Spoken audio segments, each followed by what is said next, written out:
आदरणीय दर्शक महानुभावहरू नमस्कार। हरि ओम तत्सत्। हरि ओम। गुरुर् ब्रह्मा गुरुर् विष्णु गुरुर्देव महेश्वर गुरुर् साक्षात् परब्रह्म तस्मै श्री गुरुवे नमः। अखण्डमण्डलकारं व्याप्तं चराचरं तदहं दर्शितमेव गुरुवे नमः। गुरुदेवप्रति हार्दिक नमन छ। दर्शक महानुभावहरू, आज म फेरि पनि तपाईहरु समक्ष ज्योतिषको विषयमा केही महत्त्वपूर्ण कुरा राख्दैछु। मान्छेको जन्म हुँदाको मिति र जन्म हुँदाको समयबाट चिना हेर्ने गरिन्छ।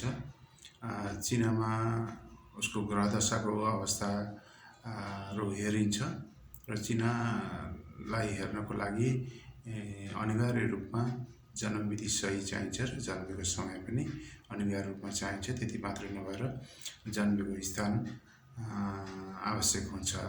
यसबाट व्यक्तिको जन्मेको समयमा ग्रह दशाको अवस्था के थियो, कस्तो थियो र त्यस व्यक्तिमा ग्रहको प्रभावको असरहरू के रहेको छ र ग्रहहरू कमजोरको अवस्था कुन ग्रह कमजोर छन्, कुन ग्रह बलिया छन् भन्ने ग्रहहरू पनि यो चिनाबाट हेर्ने गरिन्छ। भने अब चिना जातकको जन्म समयको आधारमा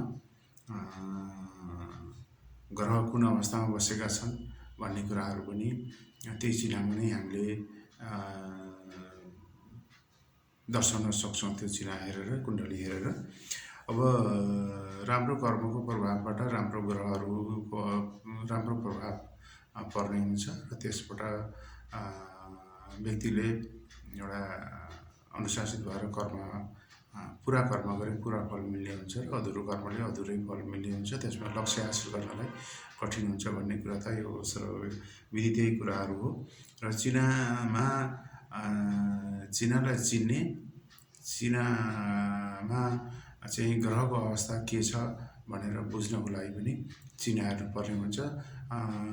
यसलाई वर्षमा, सालमा कमसेकम 6 महिनाको फरक पारेर 2 पटक ग्रहको अवस्थाको बारेमा हामीले त्यस विषयमा अध्ययन गर्न र जानकारी लिने चासो राखियो भने अगाडि बढ्नको लागि के अवस्थाहरू गाह्रो छ, के अवस्थाहरू सजिलो छ र कसरी हामी अगाडि बढ्दा हामीले लक्ष्य हासिल गर्न सक्छौँ, आफ्नो उद्देश्य पुरा गर्न सक्छौँ भन्ने कुरा यस चिनाले ठुलो महत्त्वपूर्ण भूमिका खेलेको हुन्छ।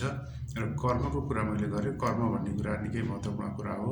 अब रामको राशि र रावणको राशि एउटै थियो, तर रामको कर्मबाट के फल प्राप्त भयो र रावणको कर्मबाट रावणले के फल प्राप्त गरे र जबकि रावण धेरै विद्वान, ग्रहहरूलाई नै बसमा पार्न सक्ने त्यो खालको एउटा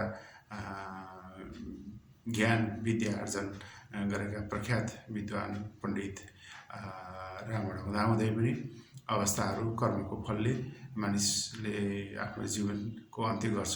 त्यसो हुनाले यी कुराहरूलाई मध्यनजर गरेर हामीले आफ्नो कर्मको बारेमा चिनाबाट जानकारी लिन जरुरी छ भन्ने कुरा राख्दै अहिले भने म यहाँहरूसँग बिदा भएँ। हरि ओम तत्सत्। जय हो प्रभु।